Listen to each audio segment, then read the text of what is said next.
แ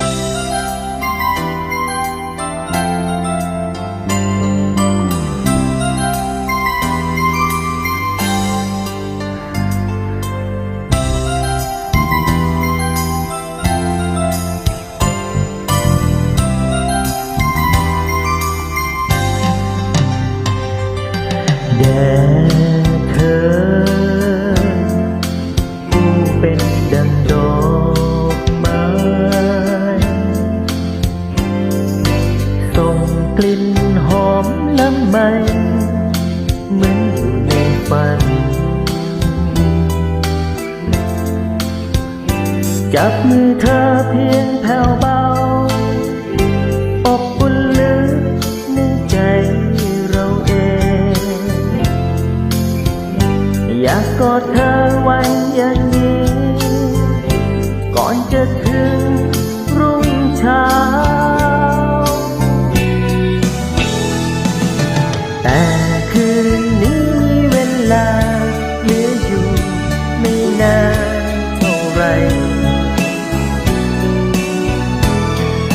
ภาพความฝันที่มีเธอก็หมดเวลา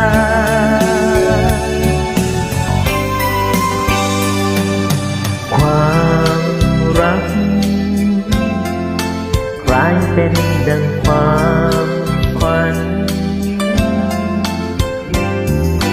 ร่างกายและวิญญาณเหมือนสิ่งเดียวกัน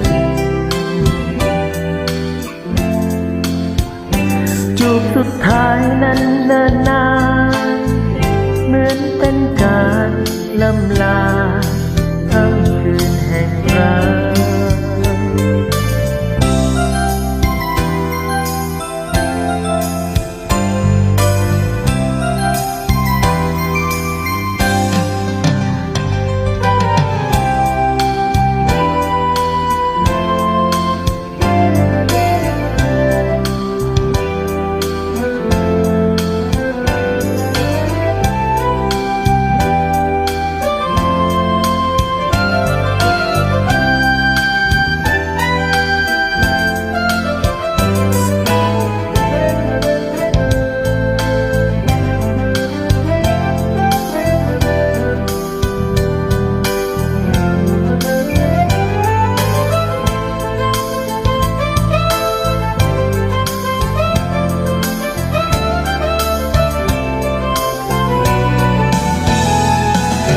แต่คืนนี้มีเวลาเหลืออยู่ไม่นานเท่าไรภาพความฝันที่มีเธอก็หมดเวลา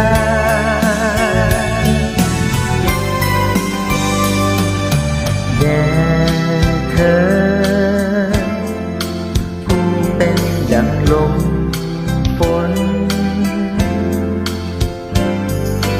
อาบใจฉันสักคนฝนเปียกปอนไปหากไม่มีเธออยู่จริงขอแค่เพียงหลับฝันถึงเธอ